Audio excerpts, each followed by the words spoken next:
그냥 이 두 유태인 형제가 설립을 했습니다. 유태인에 대해서는 따로 한번 공부를 해보세요.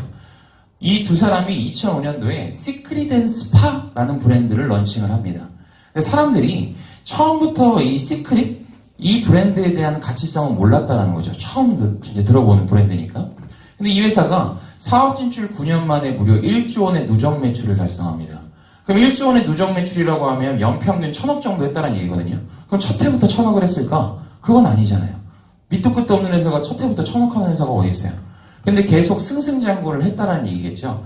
전 세계 40여 개국 600개 전문 매장에 진출합니다. 이때는요, 정말 제품력 하나 가지고 승부를 봤습니다. 이 유럽, 미주, 네덜란드, 호주, 스페인, 대만, 여긴 제주도 면세점에 제가 직접 다녀온 거고요. 여긴 네덜란드 암스테르담입니다. 이렇게 40여 개국에서 그냥 승승장구하던 회사였습니다. 근데 이 회사가 2011년도에 사업 방식을 하나 더 확장합니다. 그게 제가 오늘 여러분들한테 소개시켜드릴 바로 시크릿 다이렉트입니다. 그럼 얘네가 왜 다이렉트라고 하는, 아니 시크릿 앤 스파도 이미 승승장구해서 잘 나가고 있는데 굳이 다이렉트라고 하는 법인 회사를 왜 더 차렸을까? 물론 사업의 확장성일 수도 있겠지만 여기 계신 사장님들이 똑똑해졌기 때문이에요. 우리가 지금 입고 있는 옷이나 신발들 한번 보세요. 소비 패턴을요. 어디서 사세요? 매장 가서 산다고요? 매장 가서 사시는 분들도 있죠. 아직은. 그죠? 근데 우리가 대부분 비교 검색을 통해서 인터넷에서 삽니다. 왜? 좀 더 효율적인 소비를 하기 위해, 좀 더 싸게 소비를 하기 위해서. 그걸 다이렉트 온라인 소비라고 합니다. 그래서 이 회사도 그거에 발맞춰서 2011년도에 다이렉트, 시크릿 다이렉트라고 하는 법인 회사를 하나 더 세웁니다. 그러면 얘네가 왜 대한민국에는 그러면 먼저 들어왔느냐? 제품력엔 자신이 있었어요. 근데 이 회사가 가고 싶은 방향성은 어디였냐면 중국 시장입니다. 근데 대한민국은 교두보로서의 역할을 할 뿐입니다, 사실은. 근데 들어왔는데 이게 대한민국에서 대박을 친 거죠. 그냥 중국은 규제가 너무나 까다로웠어요. 근데 대한민국에 들어왔는데 대박을 처음부터 쳤냐? 그건 아니었습니다. 첫 해 매출이요? 20억이요. 그러면 거기다가 어떤 사업 방식이요? 다단계 사업 방식이요. 그러니까 사람들이 반응이 어땠냐면 지금 이런 분위기였어요. 뭔가 좀 쌓였어요.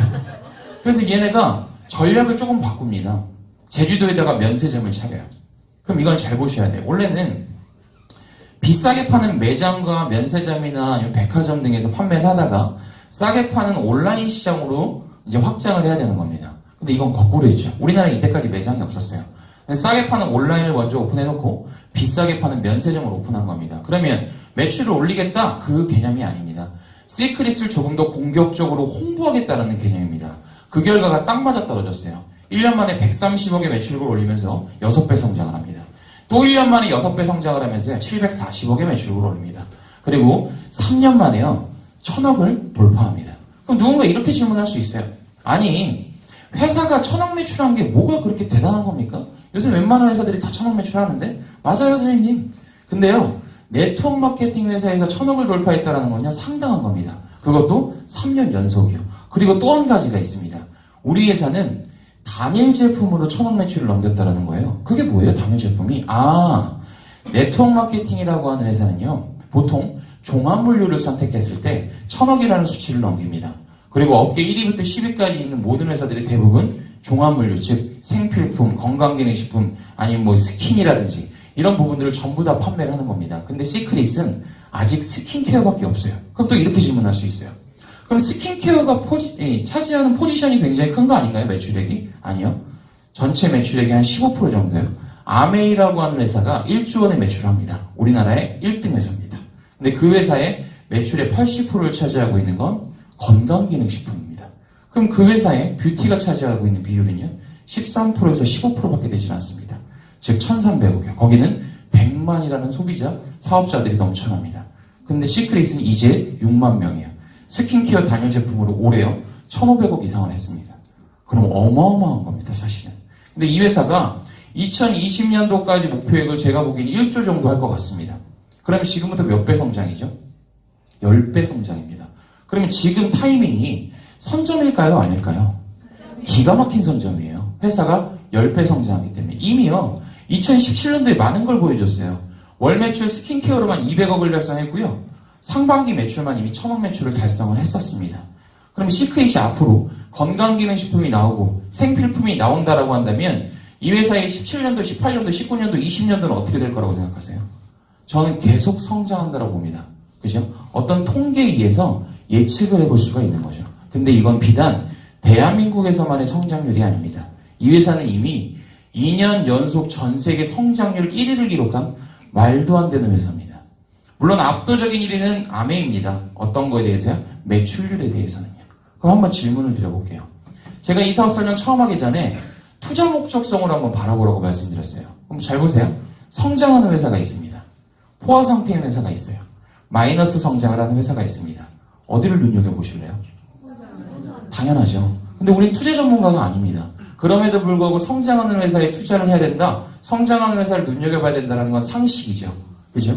그럼 제가 방금 전에 보여드렸던 이 회사는 어떨 것 같으세요? 네, 계속 성장할 것 같습니다. 거기에 또 한 가지가 있습니다. 이 네트워크 마케팅에서는 반드시 따져봐야 될 게 뭐냐면 지속, 안정성입니다. 지속 성장 가능성, 안정성이거든요. 왜냐하면 한 해에도 수십 개에서 수백 개의 회사가 생겨났다 없어지는 이 산업이 바로 이 네트워크 산업입니다. 그럼 우리 반짝반짝 이런 거 있죠. 가끔 어떤 회사가 생겨났어. 선점일에 우르르 가요. 여기 선점일에 우르르 가요. 그 회사가 끝까지 살아남은 회사 보신 적 있나요? 없습니다. 근데 시크릿은요. 그걸 버티고 지금 5년, 6년째가 돼가는 회사입니다. 3년에서 5년 정도가 지났다. 그 회사는 안정적으로 접어듭니다. 근데 더 놀라운 게 있죠. 앞에서 말씀드린 것처럼 단일 제품인데도 불구하고 이 회사는 계속 성장하고 있다는 겁니다. 그러면 이 회사의 신용등급이 A 플러스다 라고 말씀을 드려요. 그러면 A 플러스라고 하는 게 대체 어느 정도인데 이렇게 볼 수 있어요. 삼성이라고 하는 회사는 여기서 모르시는 분이 없죠. 애플도 다 아실 거예요. 어떤 회사들이죠? 초일류 기업입니다. 그죠? 여기에 신용등급이 A 플러스예요. 그럼 상대적 비교를 한번 해드릴게요. 스타벅스는 다 아시죠? 옆에 있으니까. 코카콜라도 아시잖아요. 나이키도 알아요. 아디다스도 알아요. 우리가 왜 알죠? 한 번씩 먹어봤거나 한 번씩 신어봤거나 입어봤으니까. 거기는 초일류까지는 아니지만 1류 기업입니다. 여기에 신용등급이 B-에서 B 플러스입니다. 그러면 나는 어떤 브랜드, 어떤 기업은 잘 모르겠는데 만약에 어떤 회사가 A 플러스라고 한다면 그 회사의 신용등급은 상당히 높은 거네. 안정성은 대단한 거네. 라고 유추해 볼 수 있겠죠. 시크릿 다이렉트가 신용등급이 A 플러스입니다. 하지만 지금은 평가하지 않습니다. 17년도 하반기부터는요. 시크릿 앤 스파에 대해서 평가를 합니다. 근데 더 놀라운 게 있어요. 시크릿 다이렉트도 A 플러스였고요. 시크릿 스파도 A 플러스였습니다. 그럼 또 물어볼 수 있어요. 야, 그럼 네트워크 마케팅 회사는 웬만하면 다 A 플러스 주는 거 아니야? 아니야. 전 세계 네트워크 마케팅 회사 중에서 신용등급을 A 플러스를 받고 있는 회사는 두 군데밖에 없어. 1959년도에 설립된 아메이, 2011년도에 설립된 시크릿 다이렉트입니다. 그럼 제가 안전하다라고 하는 거, 이거 괜찮은 거 맞죠? 무방하잖아요. 과언은 아닙니다. 정리 한번 해볼까요? 자, 이 회사의 어제는 소매 판매로 1조 원을 했습니다. 40여 개국의 소비자 인프라를 구축해놨다는 거예요. 다른 네트워크하고 차이점이 여기 있어요. 다른 네트워크는 세계 시장으로 나갈수록 발품 팔면서 홍보를 해야 됩니다. 근데 시크릿은 그럴 필요가 없어요. 전 세계에서 이미 시크릿이라는 브랜드를 딱 각인시켜버렸습니다. 명품으로요. 근데 그 비쌈에도 불구하고 그 매출이 1조까지 나타낸 겁니다. 그럼 그들한테 다이렉트 소비를 푼다. 그들은 물건을 사기 위해서라도 가입을 할 겁니다. 하지만 우리처럼 소비를 이제 사업으로 바꾸려는 사람들도 있겠죠. 근데 그 매출을 누가 가져가죠? 바이너리 구조상 우리가 가져갈 수밖에 없는 겁니다. 이게 다른 회사하고 완벽하게 다른 점이에요. 그런데 이 회사가 그럼에도 불구하고 오늘날 대한민국에 시크릿을 전혀 모르는 이 나라에 생뚱맞게 들어와요. 그럼에도 50배 성장을 합니다. 전 세계 성장률은 1위고요. 신용등급은 A 플러스입니다. 그럼 사장님들한테 질문 드려볼게요. 이 회사의 내일은요. 다른 회사처럼 여전히 퀘스천 마크인가요? 아니면 느낌표인가요? 동의하시나요? 네. 이때 박수 치시는 거예요. 자, 회사는 분명히 어때요? 괜찮았어요. 박수를 받을 정도로 투자 목적성에서는 합격점이에요. 근데 우리가 불합격 매기는 건 하나죠. 이거 다단계 네트워크 마케팅 때문에 그래요. 그럼 한번 볼게요. 대한민국 정부 시사경제 용어사전에 네트워크 마케팅을 뭐라고 정해놨냐면 기존의 중간유통 단계를 줄이고 관리비, 광고비, 샘플비 등 재비용을 없애겠대요. 그래, 뭐 그럴 수 있지. 자, 회사는 싼 값으로 소비자한테 그래서 직접 제품을 공급하고 뒤에 뭐라고 하냐면 회사 수익의 일부분을 소비자한테 한대요. 여기까지, 공급까지 보면 방금 전에 앞에서 설명드린 다이렉트 어떤 온라인 소비 패턴과 굉장히 비슷합니다. 근데 뒤에 회사 수익의 일부분을 소비자한테 환원한대요. 싸게 줄게. 근데 너한테 돈까지 줄 거야? 라고 얘기하는 겁니다. 드리는 건 아니고요. 자, 그러면 좀 뭔가 이상하죠? 싸게 주는데 돈까지 준대. 근데 사실 이상하진 않아요. 사장님들의 소비 패턴 한번 보세요. 내가 장을 보러 갑니다. 동네 구멍가게 가세요? 이마트 가세요? 왜 이마트 가죠? 싸고 또 뭐 해주죠? 적립도 해줍니다. 적립을 몇 프로 해주죠? 한 0.2%, 0.3%? 그걸로 내가 고추장 하나 사기도 어려워요. 사업이라고 볼 수는 없는 거죠. 왜? 그러면 왜 거기는 0.2% 정도밖에 안 주냐? 관리비, 광고비, 샘플비를 그 회사가 다 하니까요. 네트워크 마케팅은요, 그걸 하지 않겠다라는 거예요. 그럼 실례를 들어볼게요. 아니, 그 전에. 그럼 어떻게 주는 거냐? 광고를 누가 하냐? 제가요. 제가 해서 입소문이 나서 그 매출이 일어나면 대한민국에서 말하는 법적으로 35%까지 너한테 커미션으로 줄게라는 겁니다. 그러면 네트워크 마케팅은 다른 말로 입소문 마케팅, 구전 마케팅이겠네요? 맞아요. 제가 써보고 좋으면 좋다라고 알리기만 하면 되는 겁니다. 실례를 들어보면 이런 거예요. 고추장을 하나 사러 갑니다. 옆에 있는 A마트를 봤어요. 10,000원이네요? 한 3% 적립을 해줍니다. 또 옆에 있는 마트가 하나 있어요. 10,000원입니다. 똑같이. 근데 5% 적립을 해줍니다. 어디 가서 사실 건가요? 당연히 비마트 가죠. 자, 남자분들한테 질문 드려볼게요. 어디 가서 사실 거예요? 그렇지, 가까운 데서. 남자분들한테 질문 드렸는데 여자분들한테도 보겠어요. 더 잘해요. 남자분들은요, 추워서 멀리 안 가요, 그죠? 당연히 가까운 데 가죠? 적립 상관 있나요? 아니, 좀 있으신 분, 이렇게 젊으신 분들은 있을 수 있어요. 근데 C마트는 조금 더 달라요. 오프라인 매장이 아니라 온라인 매장입니다. 근데 여기서는 그 똑같은 고추장을 8,000원에 판대요. 제가 진짜인가? 그래서 회원가입을 해서 사서 먹었어요. 근데 8,000원인 거예요. 그래서 제 친구, 사장님 오늘 제 친구를 한번 해주세요. 저보다 한참 어려 보이시지만 사장님이 고추장을 사러 A마트를 간대요. 제가 얘기합니다. 야, 너 여기서 사지 말고 여기서 회원가입해서 사. 그럼 네가 사려는 그 순창 고추장이 똑같은 게 8,000원이야. 그랬더니 이 친구가 저한테 뭐라 그러냐면, 야, 그거 혹시 유통기한 다 도래돼가지고 할인해주는 거 아니야? 아니면 그거 짝퉁 아니니? 제가 얘기해요. 아니야. 내가 사서 먹어봤어. 제가 지금 뭐라 그랬죠? 제가 사서 먹어봤다 그랬어요. 그래서 이 친구가 저를 믿고 여기서 회원 가입을 해서 고추장을 사서 먹었습니다. 그럼 잘 보세요. 그럼 이 친구하고 저하고는요, 사장님들이 싫어하는 다단계한 사람인가요? 아니요. 뭐 했죠? 그냥 현명하게 소비를 한 거예요. 아, 그럼 네트워크 마케팅이 이렇게 볼 수 있겠네요. 자가 소비 패턴을요, 그냥 현명한 소비로 바꾼 거구나. 맞죠? 근데 며칠 있다가 이상한 일이 일어납니다. 무슨 일이 일어나냐면, 이 회사에서 제 통장으로 돈을 보내줍니다. 그래서 제가 이 회사한테 물어봐요. 저한테 왜 돈을 주셨어요? 라고 했더니, 당신이 우리 회사를 대신해서 이 친구한테 광고를 했잖아요. 거기서 매출이 일어난 거예요. 그래서 그 광고에 대한 수입료를 대한민국에서는 35%까지 줄 수가 있습니다. 그래서 일정 매출액에 당신한테 커미션을 지급한 겁니다. 라고 얘기를 하는 거예요.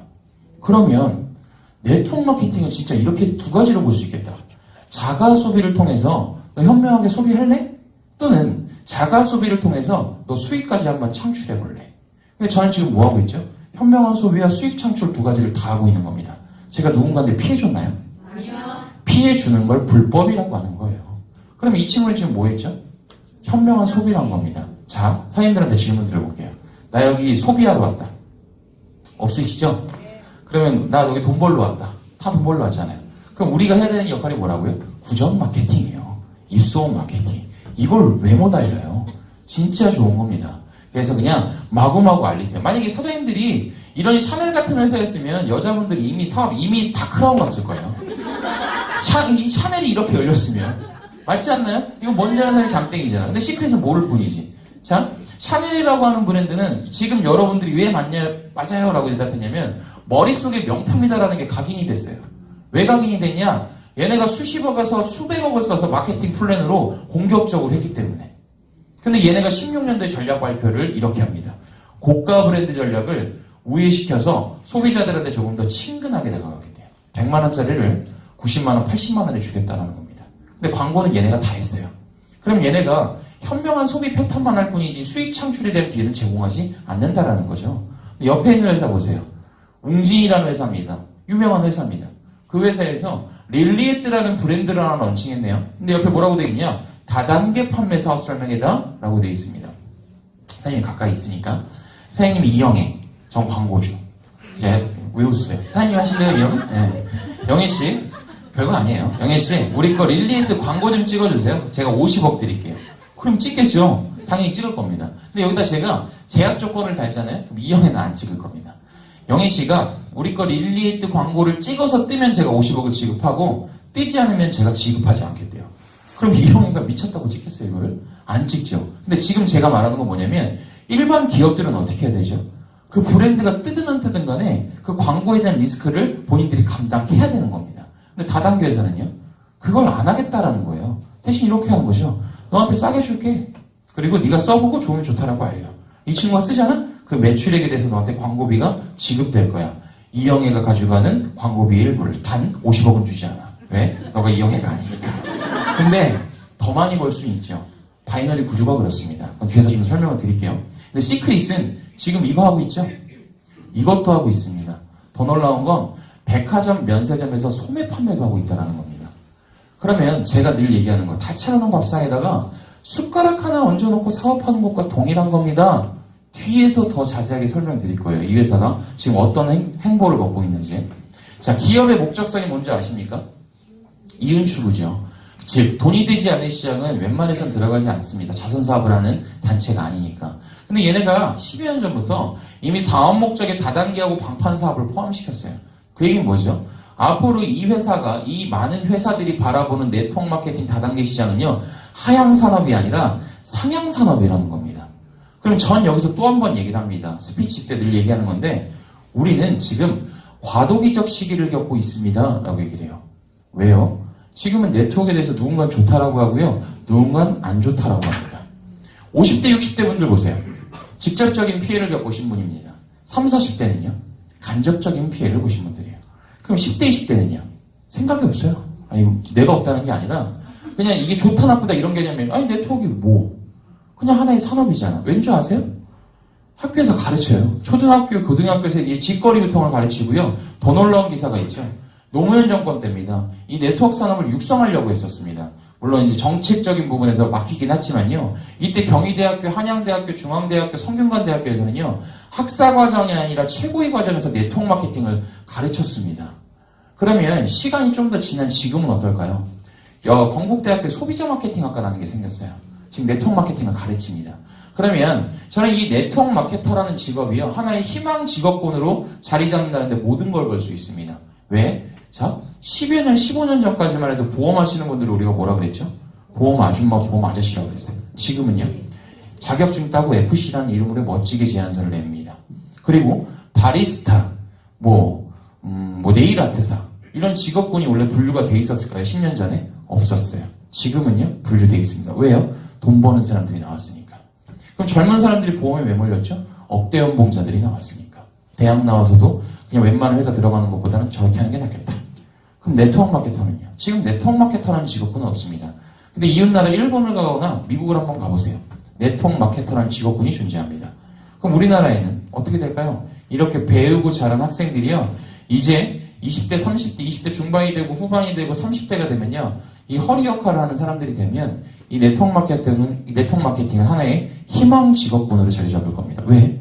지금 저희들처럼요, 수억 원에서 수십억 원을 버는 사람들이 생겨났기 때문입니다. 이 네트워크 마케팅은 우리나라에서는요, 계속 성장할 수밖에 없습니다. 지금 현재 전 세계 네트워크 마케팅 매출의 3위 시장이 바로 대한민국입니다. 이 조그마한 땅덩어리에서요. 더 놀라운 건 대한민국 자체 내에서도 이미 1,000만 명 정도가 하고 있다는 거예요. 5천만의 인구 중에 노인하고 미성년자 한번 제외해볼게요. 몇 만이죠? 한 3천만이 채야 되지 않을 겁니다. 그럼 지금 현재 3명 중에 1명이 이 사업에 직간접적으로 종사를 하고 있다는 겁니다.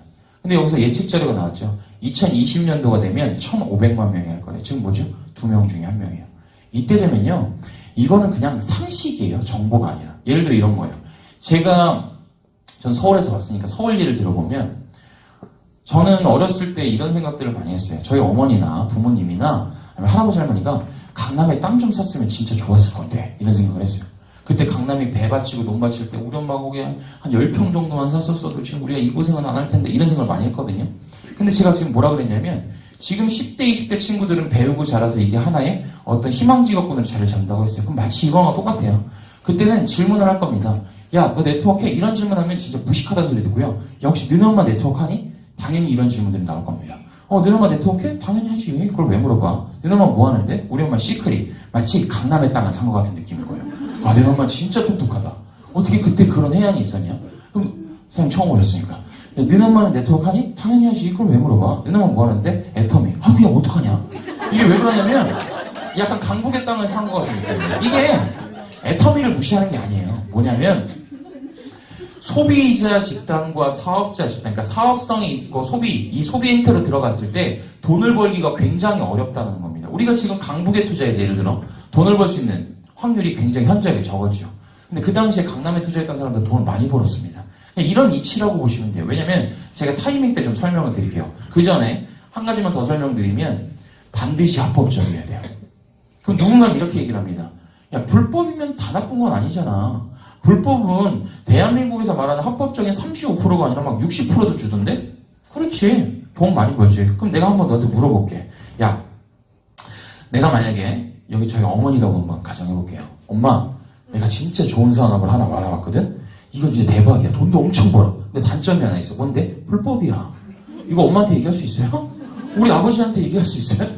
불법이라고 얘기할 수 있냐고요. 내 사랑하는 지인들한테는요. 그거 어떻게 얘기하실 건데요? 왜냐면 불법이라고 하는 건 이걸 잘 생각하셔야 돼요. 내가 피해자가 될 수 있습니다. 거기까지는 괜찮아요. 근데 내가 가해자가 될 수도 있습니다. 그게 문제인 겁니다. 그럼 돈 잃고 사람 잃고 다 잃는 겁니다. 그럼 또 한 가지. 합법이면 다 좋은 거야 그럼? 그것도 아니에요. 왜냐면 우리나라에는 합법이냐 불법이냐 뭐 다 합치면 한 3,000개 되거든요. 그 중에 합법적인 회사가 130개. 합법의 기준은 이거예요.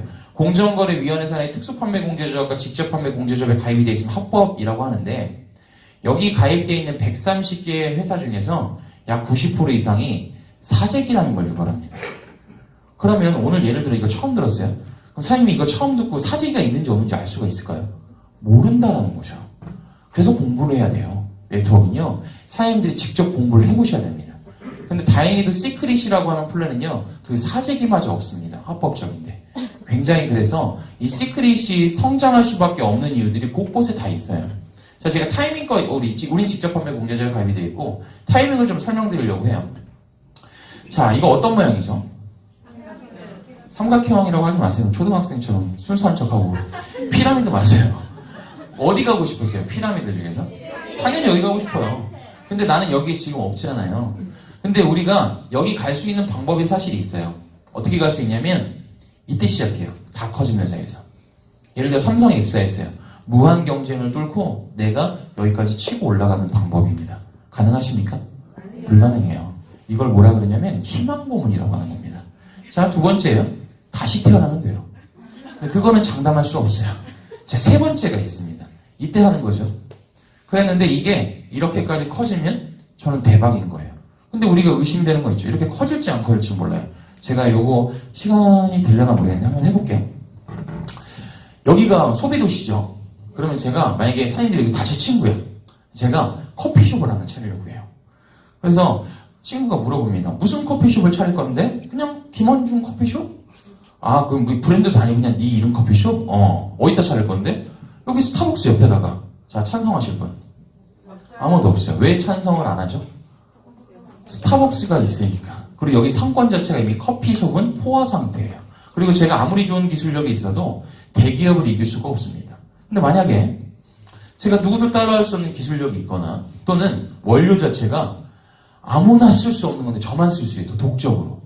그럼 해볼만 하겠죠. 단 그 커피가 굉장히 맛있다라고 한다면. 그럼 이런 거예요. 저는 만약에 그런 논리라면 돈이 없으니까 누군가한테 돈을 투자를 받을 겁니다. 돈이 있는 사람한테 투자를 받거나 돈이 있는 기업에 우리가 그거를 그냥 투자 유치라고 합니다. 맞죠? 이걸 네트워크 마케팅에서는요.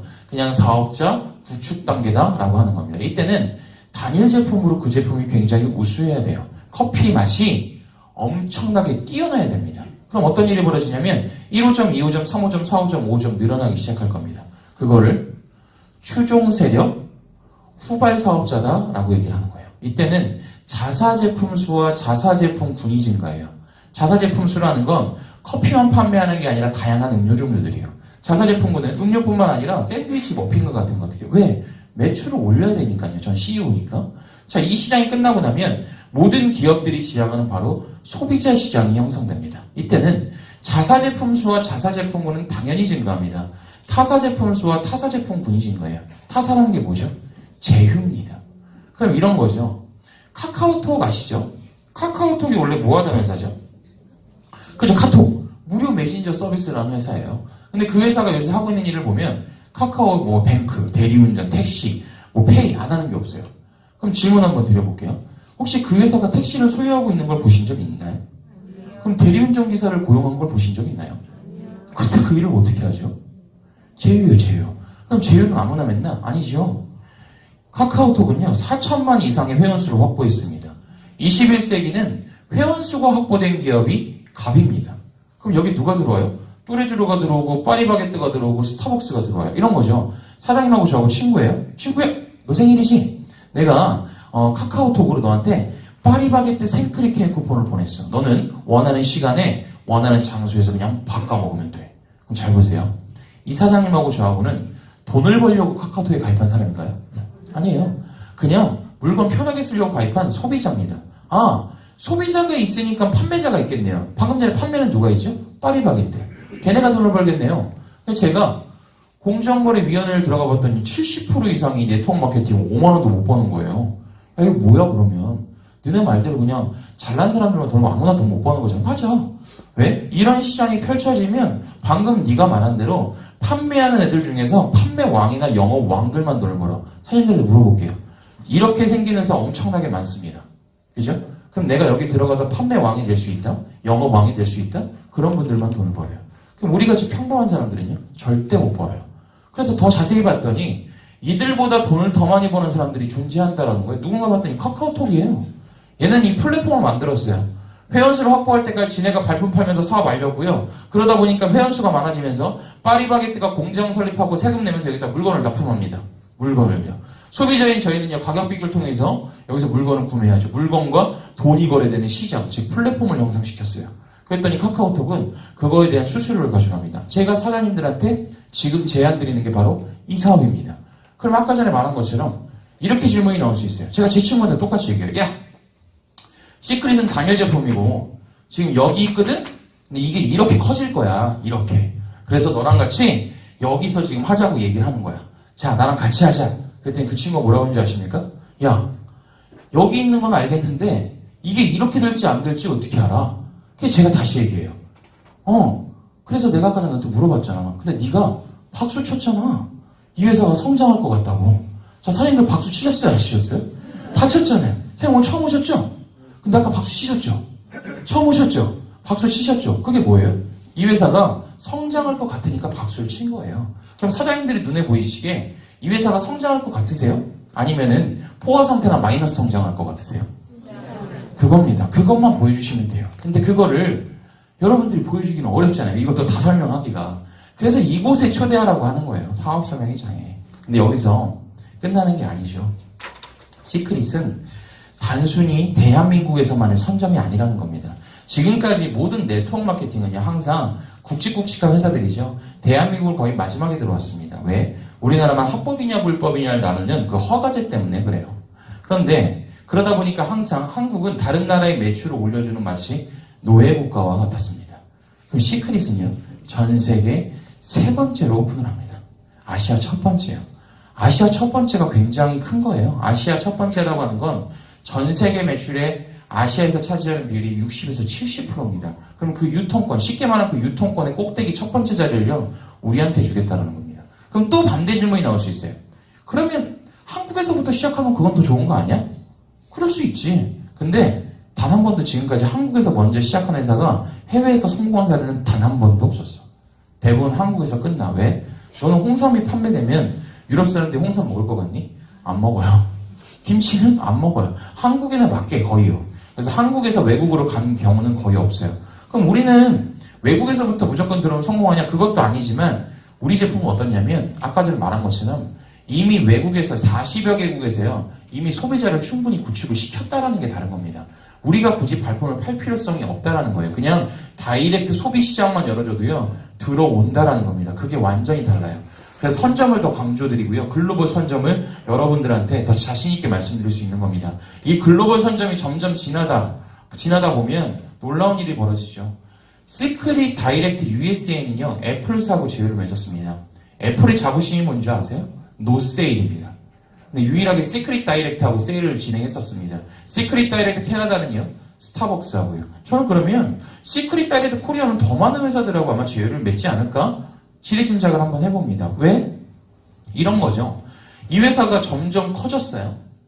소비자 집단을 엄청나게 형성시켰습니다. 그럼 아마 제휴가 들어올 거예요. 예를 들어 제가 스페인 사람이에요. 저는 시크릿을 모른다라고 가정 한번 해봅시다. 근데 저는 출근길마다 매일 스타벅스에 들려서 아메리카노 한 잔씩을 사서 먹어요. 그래서 오늘도 스타벅스에 들려서 아메리카노 한 잔만 주세요. 정원한테 얘기를 합니다. 정원이 아메리카노 주겠죠? 그죠? 5,000원을 냈습니다. 근데 옆에 뭐라고 써있냐면 시크릿 에이전트들은 10% DC를 주겠대요. 그래서 제가 정원한테 물어봅니다. 이게 뭐예요? 라고 했더니 시크릿이라고 하는 회사와 우리 스타벅스가 제휴가 돼 있어서 이런 거 많이 보셨죠? 이 제휴가 돼 있어서 시크릿 에이전트들한테 10% DC를 해줍니다. 라고 하는 거예요. 그럼 제가 얘기를 하죠. 그럼 저도 가입시켜주세요. 그랬더니 안 된대요. 왜요? 시크릿이라고 하는 회사에 가입을 하려면 누군가의 추천인 아이디가 필요하대요. 그럼 저는 시크릿을 모른다 그랬죠? 그래서 이제 그때 SNS에 올려요. 야, 내 주변에 시크릿 하는 사람. 그랬더니 이 친구가 한대요. 그래서 제가 친구한테 가서 야, 너네 뭐 추천인 아이디라는 게 있다며. 네 아이디. 나 좀 가입시켜줘. 그럼 이 친구가 저 가입시켜줄까요? 안 시켜줄까요? 당연히 시켜줘. 지발로 왔는데 우리는 막 가입시키려고 해도 안 되는데 저 지발로 왔잖아요. 그래서 이 친구가 저를 가입을 시켜줍니다. 자, 이때부터 진짜 이상한 일이 벌어지죠. 제가 앞으로 사먹는 스타벅스에서 일어난 매출은 누가 가져가죠? 이 친구가 가져갑니다. 이 친구만 가져갈까요? 바이너리 구조가 어떻게 돼 있죠? 이 친구가 연결되는 모든 업라인으로는 다 올라갑니다. 그럼 제가 앞으로 먹는 맥도날드의 모든 음식과 제가 쓰는 모든 애플사의 이 IT 가전제품들, 제가 입는 앞으로의 리바이스, 유태인들은 유태인들끼리 협약을 합니다. 유수의 많은 회사들이요, 저희 시크릿 안으로 들어올 겁니다. 이건 자화장담합니다. 그러면 그 혜택을 누리게 될 사람들은 누군지 아십니까? 지금 이 자리에 계신 바로 사장님들입니다. 왜? 전 세계 꼭대기에 와 있기 때문이에요. 그게 사장님들의 미래입니다. 그죠? 시크릿은 지금 이 위치에 와 있어요. 누군가가 막 그런 얘기도 하죠. 야, 시크릿은 이미 13년도, 14년도에 왔었잖아. 근데 뭐 지금 와갖고, 야, 난 심지어 그때 가입됐었다, 야. 너네 200만원 팩이지? 나 그거 그때 샀었어. 그리고 한 3개월도 했었고, 한 6개월도 했었어. 근데 지금은 늦은 것 같아. 야, 지금 5년이나 지났고. 이런 얘기 많이 들으시죠? 그럼 저는 그런 얘기하면 딱 그냥 한마디예요. 너 진짜 무식하구나. 왜 그러냐면, 잘 보세요. 예를 들어, 1998년도에 네이버라는 회사가 우리나라에서 이제 생겨났죠. 그때는 어떤 주식 가치도 없었어요. 예를 들어 한 1,000원이다라고 가정 한번 해볼게. 그때 네이버가 뭐 이렇게 얘기를 합니다. 앞으로 우리가 구글을 이길 거야. 바로 웃으시네요. 구글을 이길 건데 너네 좀 투자해. 사람들의 반응이 어떠냐면 저랬어요. 비웃었어요. 뭔 소리 하는 거야 지금. 근데 누군가는 투자를 했고요. 누군가는 안 했어요. 그때 투자한 사람들 뭐라 그러냐면 극초기 상태라고 하는 겁니다. 이때는요, 리스크적인 게 너무나 커요. 근데 누군가는 했습니다. 2008년도에 주식 가치는 100배 성장합니다. 10만 원이 넘었어요. 그리고 또 얘기합니다. 더 성장할 거거든, 이 회사가? 근데 너 지금 투자해볼래? 사람들이 얘기를 해요. 야, 이미 10년이나 지났고 100배나 성장했어. 근데 어떻게 이게 더 성장한다는 거예요? 지금 네이버 한번 보세요. 80만 원입니다. 8배 성장했어요. 그럼 지금 시크릿은 얼마였죠? 1,000억이요. 근데 이 회사가 2020년도까지 1조를 할 거랍니다. 할지 안 할지 그거는 가봐야 알아요. 근데 지금까지 제가 가머니설이 아니라 객관화된 자료로 봤을 때는요, 그 정도 성장할 것 같습니다. 그럼 몇 배 성장이죠? 10배요. 그럼 지금 선점한 우리들은요, 선점인가요? 아닌가요? 이걸 선점이라고 하는 거예요. 그 전에 한 사람들은 극초기 선점이라고 하는 거고요. 그 사람들은 선점을 쫓아갑니다. 그럼 제가 아까 말씀드렸죠. 새로 생겨난 회사가 5년을 버티기가 너무나 어려운 게 바로 이 대한민국 시장입니다. 그렇기 때문에 우리같이 평범한 사람들은 어느 정도 안정권에 들어와서 성장 가능성이 보일 때 그때 시작하는 겁니다. 이때는 너무나 리스크가 크기 때문에 시크릿은 지금 이 위치에 있어요. 그래서 해보라고 말씀드려요. 제가 이렇게 얘기를 해도요, 사장님은 오늘 가입하셔도 제 매출을 잡히진 않아요. 그런데 이렇게 설명을 듣고도 안 할 수 있어요. 그죠? 그럼 잘 보세요. 어제하고 똑같은 오늘 살면서 다른 내일을 기대하는 건 뭐라고요? 사장님 그러니까 하시는 거예요, 사업은요. 아시겠죠? 안 하면 내가 이상한 거예요. 변화를요, 선택하셔야 돼요. 근데 그건 여러분들이 더 잘하실 겁니다. 왜 변화를 선택해야 되는지는. 자, 제품을 좀 말씀드리면, 제 얼굴 한번 봐주세요. 물론 필러도 맞았지만, 이 피부 관리를 하는 사람의 피부는 아니에요. 그죠? 지금 뭐냐면, 저는 남자분들 공감하시고, 군대 가면 우리가 보급품 받죠? 빨래비누, 오이비누, 메디안치아. 뭐 샴푸린스는 없어요, 당연히. 그건 싸제라고 해서 나중에 들어오는 거고. 그럼 잘 보세요. 우리가 군대 가면 또 운동화가 아니라 활동화라는 걸 지급받거든요. 그럼 활동화가 더러워졌어. 뭘로 빨아야 되죠? 빨래비누로 빨아야 돼요. 그럼 저는 그날 활동화를 빨래비누로 빨고 있어요. 오이비누가 저기 있어요. 그게 귀찮아서 빨래비누로 머리 감고 세수하던 사람이에요. 그럼 제가 다이아몬드라고요. 이 스킨케어 회사에. 그럼 제품에 대해서 뭐가 굉장히 많이 알고 막 피부가 좋아야 되나 그런 게 아니에요. 이건 사업성이. 전 뭘 봤냐면 이게 돈이 될 거냐 안 될 거냐 이 점만 봤어요. 왜? 저는 돈 벌려고 이 사업 시작한 거니까. 그래서 저한테 처음에 뭐 클레오파트라, 헤로, 솔로몬, 다윗 이런 왕들이 뭐 여기서 스파를 즐기면서 막 건강해지고 이뻐지고 막 이런 얘기를 해요. 이런 얘기 녹화 중이라서 해도 들렸는지 모르겠는데 저한테는 진짜 어떻게 들렸냐면 이런 거였어요. 그 박혁거세가 알을 깨고 나왔다 이렇게 들렸어요.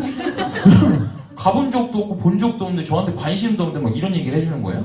근데 저한테 눈에 확 들어왔던 건 이거야. 이건 신뢰성이 있었어요. KBS는 공영방송입니다.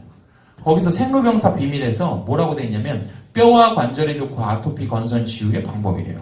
전 세계 의사들이 얘기를 합니다. 전 세계에서 자연 치유가 될 수 있는 곳은 단 2군데밖에 없습니다. 알프스 산림욕과 이스라엘 사해바다. 우린 그 이스라엘 사해바다에 있는 소금과 머드를 정제화시켜서 만든 스킨케어 브랜드인 거예요. 그렇기 때문에 우리 제품을 써서 어떤 완화 효과가 일어나는 거 제품 때문이 아니라 원료 때문이에요. 이곳은 한 해 50만 명 이상이 찾아요. 성지순례 목적도 있지만 이런 치료 목적으로 특히 독일, 덴마크 이런 나라에서는요 의사가 처방전까지 써줍니다. 4회에서 스파를 즐기고 오시오. 그럼 경비에 50%까지 지원금이 나와요. 저는 제품이 뭐 이게 좋은 게 많이 들었고 안 좋은 게 적게 들었고 이런 거보다는 그냥 이거였어요. 모방이 불가능한 거예요. 이거 뭔지 아시죠? 월화수예요. 설화수가 아니라 짝퉁이에요. 대한민국에서 만드는 거의 화장품이 한국 콜마라는 곳에서 생산합니다. 즉 원료가 똑같다 보니까 기술력은 금방 따라가요. 그런 것들은요 누구나 따라할 수 있는 거예요. 그럼 저는 프랜차이즈 사업을 했거든요. 그러면 제가 떡볶이 배달 전문 떡볶이를 했어요. 근데 제가 장사가 잘 되니까 주변에 비슷한 떡볶이들이 굉장히 많이 생겨나요. 수요는 똑같은데 공급자만 늘어나요. 악순환이 반복이 되는 거죠. 근데 이건 어때요? 따라할 수가 없어요. 왜요? 그 사해바다에 있는 소금과 머드는요 유태인 중에서 허가받은 소수 유태인만이 채취가 가능하기 때문입니다. 그 중에 한 명이 저희 CEO예요. 그럼 이거 사업이 아까 전에 성장성도 대단하고 안정성이 있는데 근데 여기다가 모방성까지 모방이 불가능하다고? 그럼 이건 대박인 거잖아요. 저는 그래서 했어요. 그런데 사해바다 원료가 좋다 보니까 이 원료로 한 제품들이 출시가 되는 거예요. 그래서 제가 직접 봤어요. 근데 성분 함유량이 몇 프로 들어있는 줄 아세요? 심지어 0.2% 또는 10% 돼요. 전 이걸 보고 진짜 경악을 금치 못했어요. 어떤 느낌이냐면 이런 거죠. 제가 가죽 잠바를 하나 사러 가요. 이 가죽 잠바에 백화점에. 근데 가죽은 0.2% 들어있어요. 레자가 99.8% 들어있는 거예요. 그럼 이건 가죽 잠바인가요? 가죽 향이 나는 잠바인가요? 이건 가죽 향이 나는 잠바지 이걸 가죽 잠바라고 하면 그거 사기꾼이잖아요. 근데 이게 똑같은 거예요. 근데 저희 제품은 어떻죠? 80%, 90%, 100% 들어있어요. 사해가 우리 집인지 우리 집이 사해바다인지 분간이 안 된다는 거예요. 진짜로요. 그리고 이 사해바다 원료를 강조를 하니까 많은 회사들이 이런 제품 하죠. 이런 얘기들 합니다. 야, 너네 언제까지 이렇게 사해를 울고 먹을 거야? 야, 그럼 물어볼게. 너네는 뭘로 하냐? 우린 줄기세포. 우리는 뭐 해양심충수. 너네는 원자력 발전. 아, 그래? 야, 근데 이거 한번 대답 좀 해봐. 그거 연구하고 있는 사람 모셔다가 연구개발비 주고 그냥 해달라고 하면 할 수 있는 거잖아. 이거는 돈 있다고 할 수 있는 게 아니라니까? 아니, 이거는 대기업이라고 할 수 있는 게 아니야. 그래서 자랑하는 거야. 그때 또 다른 친구가 이런 얘기해요. 야, 우리는 유리딘이라고 하는 없는 그런 기술을 개발했어. 아, 너 진짜 무식한 소리 좀 그만해. 기술은 있잖아. 앞으로 시대가 발전하면서 더 좋은 게 많이 나온다니까? 근데 이거는 그걸 따라할 수 있는 게 아니라고. 이해되니? 이해되세요? 그렇기 때문에 이걸 자랑하는 거예요. 어떤 회사에서 어떤 걸 자랑해도 그건 안 먹혀요. 왜? 그게 좋으면 다 따라가요. 그게 좋으면요. 근데 이거는 따라할 수가 없어요. 기술력은 누구나 따라갑니다. 근데 원료를 모방할 수가 없는 거예요. 제가 아까 전에 스타벅스 옆에다가 김원중 커피숍 차린다 그랬죠? 기술력은 누구나 다 따라가면 그건 망합니다.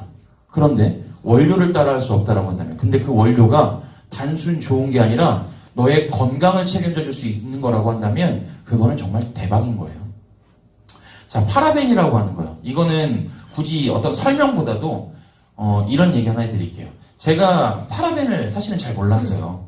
그래가지고 이걸 뭐 어떻게 설명해야 될까 이러다가 그냥 친구한테 가서 설명을 합니다. 야, 이 파라벤이라는 게 굉장히 안 좋은데 너 일단은 샴푸하고 이런 거 바꿔야 돼. 왜냐면 네가 쓰고 있는 샴푸에는 이런 게 들어있대. 근데 이게 네 와이프 유방암에 걸릴 수도 있고 네 애들 소암에 걸릴 수도 있어. 그러니까 제품을 바꿔 써야 돼. 그랬더니 제 친구가 담배를 이렇게 피면서 야, 그럼 나는 왜 폐암 안 걸리냐? 이러는 거예요. 제가 그거에 대해서 할 얘기가 없는 거예요. 그런데 며칠 있다가 이런 자료가 나와요. 흡연으로 암에 걸릴 확률이 25%인데 욕실용품 화장품으로 암에 걸릴 확률이 75%. 그래서 제가 그 친구한테 다시 갑니다. 너 죽을 확률이 100%야. 쓸 거야, 쓸 거야. 이 친구가 제품을 써요. 사업은 안 해도. 이해되시죠? 저는 담배도 안 펴요. 생긴 건 되게 꼴초처럼 생겼는데 담배도 안 펴요. 그렇다고 해서 뭐 오래 살지는 모르겠지만 그냥 건강하게 쓰고 있습니다. 이게 원래요 10여 년 전에 나왔어야 된 자료예요. 근데 기업에서 막았습니다. 정부에서 막았어요. 지금은 아니라는 거죠. 그래서 우리가 좀 더 현명하게 제품 하나를 고르더라도요 현명하게 보셔야 돼요. 뭐 로레알에서 생산한다 이거보다도 더 자랑거리가 저는 이겁니다. 왜냐면 특히 여성분들은 남자들은 화장품에 관심이 그렇게 크게 없거든요. 근데 여성분들 같은 경우는 아무거나 쓸 수가 없어요. 그죠? 어떤 객관적인 평가가 좀 있어야 됩니다. 제 친구한테도 얘기를 하죠. 그랬더니 제 친구가 야 그거 시크릿 처음 들어보는 건데 밑도 끝도 없는 거 어떻게 써? 그래서 제가 얘기를 하죠. 그럼 너 지금 쓰고 있는 화장품은 엄마 뱃속에서부터 썼냐? 그거 아니잖아. 아니 그게 아니라 어느 정도 객관적인 평가가 끝나야지. 그럼 내가 너한테 객관적인 평가를 해줄게. 자 얘기를 들어봐. 너 지금 쓰고 있는 거는 어떻게 쓰게 됐어? 연예인이 썼거나 내 주변에 피부 타입 비슷한 내 친구가 썼거나 그래서 네가 써보고 이제 고른 거 아니야? 그치? 자 그럼 내가 그걸 한번 해줄게. 잘 봐. 우리 회사 이 시크릿이라는 제품은 너 혹시 아카데미 시상식이라고 아니? 안 돼요. 아카데미 시상식은 다른 말로 오스카 시상식이라고 합니다. 그럼 거기 참석하는 사람들은 누굴까요? 굉장히 몸값 비싼 배우들이 참석할 거예요. 우리나라 지금 이병헌급 정도가 참석하겠죠. 근데 그게 열리기 전날 전야제라는 걸 하죠. 파티를 엽니다. 그럼 거기 협찬되어 있는 제품들 한번 보세요. 뭐 이니스프리나 뭐 에뛰드하우스 이런 게 들어가나요? 아니에요. 명품이거나 진짜 비싼 제품들이 들어갑니다. 시크릿이요. 오스카 시상식 협찬 제품입니다. 그러면 방금 전에 얘기했던 객관적인 평가는 끝난 거잖아요. 왜요? 볼래요? 엠머스 미란다 거 네가 말한 그 해외 유명한 셋업들이 이건 PPL 광고가 아니라 자기 파우치 꺼내서 인터뷰하다가 뭘 쓰는지 보여주고 있어. 거기다가 그 유명한 GQ 보고 코스모폴리탄에서는 계속적으로 잡지 광고를 해. 야 근데 한 가지 이상하다. 뭐가? 야 네트워크 마케팅은 광고를 하는 게 아니라며. 맞아. 그럼 이거 뭐라고 하는 우리 다른 브랜드 하나 더 있지? 거기서 광고를 해주는 거야. 그래서 내가 아까 너한테 얘기했잖아. 다 차려놓은 밥상에다가 숟가락 하나 얹어놓고 사업하는 것과 똑같다고. 이해됐지? 그런데 광고를 하고 너보고 돈 벌어가라고 하는데 이걸 왜 하느냐는 거야. 이해되세요? 예, 이거예요. 근데 시크릿은 성장할 수밖에 없는 이유가 여기 있습니다. 유태인들이 괜히 똑똑한 게 아니에요. 제품은 지금은 현재 이것밖에 없습니다. 앞으로는 뭐 식용 솔트는 나왔죠. 비타민 이런 거 나올 거고요. 많은 제품들이 쏟아져 나올 겁니다. 18년도는 제가 보기에는요. 아마 진짜로 이 회사가 최소한 3배 이상 성장을 하는 그런 해가 될 겁니다. 지금 선택하신 분들 절대 놓지 마세요. 나중에 이런 후회하게 되실 거예요. 나 시크릿 오늘 처음 오신 분 들어봤는데 나 시크릿 했었는데 이거보다 안타까운 얘기는 없어요. 그러니까 여러분들은 그때 돼서도 누군가한테 이제 야, 너 어떻게 해서 그렇게 시크릿을 잘할 수 있게 됐냐? 그냥 믿었지 뭐. 평범한 사람이. 이런 대답들을 하게 되실 거예요. 자, 이제 돈 얘기해 드릴게요. 마케팅 방식을 이해하면 조금 사실은 어떤 회사의 보상 플랜을 비교하기는 쉽습니다. 다만 뭐 그 많은 것들을 다 비교할 수는 없고 가장 대표적인 거 2가지만 비교를 한다면 브레이크어웨이 방식은 100년 됐어요. 이 바이너리 방식은요 21세기형 마케팅 방식입니다. 그러면 이것도 장점과 단점이 있겠죠? 이것도 장점과 단점이 있을 거예요. 이거 하는 사람은 이게 좋을 거라 그러고 이거 하는 사람은 이게 좋을 거라 그러는데 상식적인 거 한 가지만 말씀드릴게요. 얘는 선발주자죠. 얘는 후발주자입니다. 그럼 지금 사장님들이 쓰고 계신 핸드폰 한번 볼게요. 10년 전 게 좋아요? 지금 게 좋아요? 지금 게 10년 전 거보다 나쁘면 쓸까요? 안 써요. 똑같아요. 여기에 있는 걸 보완해서 나온 게 바로 이 후발주자입니다. 왜? 앞에 있는 걸 따라잡아야 하기 때문에. 이거는 개인의 성향을 좀 많이 본다라고 한다면 이거는 팀의 영향을 많이 받는 겁니다. 바이너리라고 하는 건 간단해요. 0 아니면 1, A 아니면 B. 두 줄 마케팅이라고 생각하시면 됩니다. 그래서 이런 거죠. 제가 사업을 시작하면 이 두 사람밖에 라인으로 가입이 안 돼요. 예를 들어 제일 친한 친구가 가입을 하려고 해요. 가입 자체가 안 돼요. 무조건 여기 아니면 여기 아니면 여기 아니면 여기로밖에 가입이 안 됩니다. 그래서 이 친구가 일로 가입이 돼요. 그러면 이거는 제가 가입시킨 거잖아요. 그런데 매출을요, 얘한테까지 똑같이 100% 인정을 해주겠대요. 야, 그럼 만약에 1000번째 사람이 들어왔어. 그럼 9999번째부터 첫 번째까지 다 똑같이 100% 인정해줘? 야, 그게 말이 되니? 그럼 회사가 돈을 엄청나게 쓴다는 건데, 그래서 우리는 여러 가지 제도들이 있어. 그걸 지금부터 설명해 줄 건데, 여튼, 바이너리 구조는요, 두 가지 중에 하나를 보통 선택합니다. 무한 대수와 무한 이월. 무한 이월은 뭐야? 방금 전에 설명된 건 무한 대수로 다 매출을 인정해 준다는 거고, 무한 이월은 정산을 받거나 마감을 했을 때 남는 것들. 그거를 이월 시켜줄 거냐, 또는 회사가 프레시 아웃을 시킬 거냐, 귀속시킬 거냐. 두 가지입니다. 귀속시킨다라고 하면 억울하겠죠. 시크릿은 두 가지를 다 합니다. 무한 대수와 무한 이월. 그렇기 때문에 사재기가 없어요. 자, 이 바이너리 방식을 가지고 총 두 가지의 마케팅, 총 네 가지의 보상 플랜을 제공합니다. 첫 번째가 팀 커미션이에요. 죄송해요. 자꾸 사장님한테만. 처음 오셨다 그래서. 이거 무슨 말인지 이해되세요? 전혀 이해가 안 되죠. 그죠? 이거는 이해하기 어려워요. 처음 오신 분들은 특히나 더. 그럼 제가 이거를 조금 쉽게 설명을 한번 드려볼게요. 그냥 이런 거예요. 우리 지금 이 시간에 모이신 분들은 본업이 보통은 있으시잖아요. 그죠? 저도 본업이 있다라고 가정해보고, 근데 본업에 대한 어떤 수익률이 만족치가 않은 거예요. 그래서 제가 부업을 하나 찾고 싶은데, 저는 기술력도 없고, 자격증도 없고, 인맥도 없어요. 그래서, 뭘 어떻게 해야 되지? 그리고 몇 날 며칠 고민을 하고 이렇게 가고 있는데, 오늘 여기 귤농장이 하나 나오네요. 그래서 제가 거기 팻말이 하나 써있기를 뭐라고 되냐면, 귤을 담는 인부를 모집한대요. 그럼 이건 어떤 기술이 필요한 건 아니잖아요. 그죠? 인맥이 필요한 것도 아니고. 그래서 제가 귤 담는 귤 담는 농장 주인을 만나러 갑니다. 농장 주인한테 저 이 귤 담는 일 좀 하고 싶은데요. 그랬더니 하래요. 근데 조건이 있대요. 무슨 조건이냐라고 들어봤더니 네가 세 상자를 주었을 때부터 돈으로 정산을 해주겠대요. 그리고 한 상자당 500개씩 담아야 된대요. 자, 이해되시죠? 세 상자부터 정산 500개씩 담아야 돼요. 그래서 제가 물어봐요. 왜 세 상자부터인가요? 라고 했더니 그건 간단해요. 왜냐면 우리 회사가 농장도 제공했고 그 다음에 귤도 재배했잖아요. 근데 당신은 담기만 한 거잖아요. 그래서 회사 몫이 2상자, 당신 몫이 1상자예요. 그러면 세 상자를 담으면 한 상자가 내 몫이고 회사 몫이 2몫이구나, 2개구나. 여기까지 이해되시죠? 제가 그날 세 상자를 줬습니다. 그럼 제 몫은 몇 상자죠? 1상자예요. 그래서 제가 몇 날 며칠 그렇게 주었어요. 그리고 이제 길을 가는데 오랜만에 친구를 만났어요. 그랬더니 이 친구가 야, 너 뭐 하는데 그렇게 바쁘게 살아? 애들 모임에도 안 나오고 나 여기서 부업 시작했잖아. 뭐 하는데? 귤 주워. 그게 돈이 돼? 돈이 돼. 귤만 주는데 돈이 돼. 그래? 그럼 나도 마침 부업을 찾고 있었는데 나도 한번 해볼까? 그래서 제가 이 친구를 데리고 농장 주인을 소개시켜줍니다. 그럼 농장 주인이 똑같이 얘기하겠죠. 세 상자부터 정산하는 거고 500개 단위로 담으면 된다고. 그래서 이 친구가 그날 세 상자를 담아요. 저도 세 상자를 담았습니다. 그럼 이제 이 친구가 정산을 받으러 왔어요. 그럼 저 친구 몫은 몇 상자죠? 1상자. 그럼 제 몫은 몇 상자예요? 1상자. 근데 농장 주인이 뭐라고 하는지 아세요? 아니야, 네 몫은 1상자가 아니야 라고 하는 겁니다. 왜요? 그랬더니 제가 주순 거 다 네 거야. 에이, 그러면 쟤 열심히 주셨는데 제가 제 거 뺏어가는 거잖아요. 그게 아니라 쟤는 3상자 다 지 거고 그 매출을 너한테 똑같이 100% 공유를 해주는 거야. 그러면 제가 주순 게 6상자가 되는 거예요? 그럼 제 몫은 그래서 2상자가 되는 거예요? 야, 이거 대박이잖아요. 그래서 제가 보는 사람들마다 이제 얘기하기 시작하는 거예요. 나랑 귤 줍자. 너 나랑 귤 줍자. 왜요? 얘들이 주스면 다 내 거잖아요. 얘들은 지 걸로 다 가져가는 거지만. 그럼 저는 얼마나 돈을 많이 벌겠어요? 엄청 벌겠죠?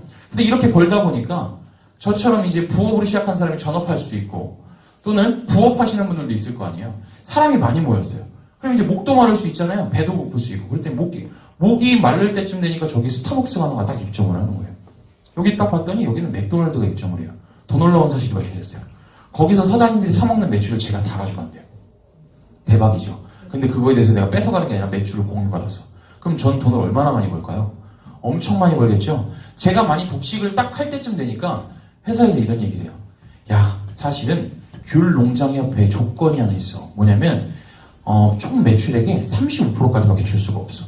근데 너가 다 가져가면 하선에서 매출을 돈을 못 가져가잖아. 35%가 넘어가니까. 그러니까 너 리밋 너한테 돈의 한계점을 좀 걸게. 어떻게 해요? 일주일에 너 2,500만 원만 가져가. 그리고 한 달에 한 1억만 가져가. 그럼 내가 만약에 이번에 500억 받을 게 있는데 1억밖에 못 가져가면 나머지는 어떻게 해요? 걱정하지 마. 이월시켜줄게. 언제까지 이월시켜줄 건데요? 너가 죽을 때까지. 그럼 제가 만약에 죽을 때까지 다 못하 먹으면요? 걱정하지 마. 자식한테 비과세로 상속시켜줄 거야. 그게 팀 커미션이에요. 요건 좀 이해되시죠? 그죠? 그래서 팀 커미션은요, 사실 간단해요. 이거를 뭐 어렵게 설명할 필요 없어요. 그렇다고 해서 귤 농장 이것처럼 이렇게 장황하게 설명할 필요도 없고요. 그냥 이렇게 설명하세요. 네가 사업을 하면 두 개의 그룹이 생길 건데 작은 쪽에서 발생한 매출의 15%가 그냥 팀 커미션으로 가져간 네 순수익금이야. 남는 건 2월 되고 네가 한 주에 최대 2,500만 원까지만 가져갈 수 있어. 여기까지만 얘기하세요. 그럼 뭐 2대1의 방식으로 500점 단위가 다 설명해봤자 어차피 이해 못합니다. 자, 두 번째 커미션은요, 직급 성취 보너스예요. 이걸 좀 하나 설명드릴게요.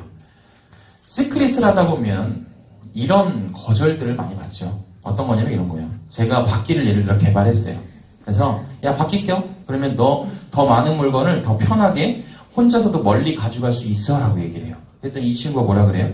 난 바빠서 바퀴 낄 시간이 없다 라고 얘기를 합니다. 이 친구는 뭐라 그래요? 그거 좋은 거 같긴 한다. 근데 내가 우리 와이프하고 한번 상의해볼게.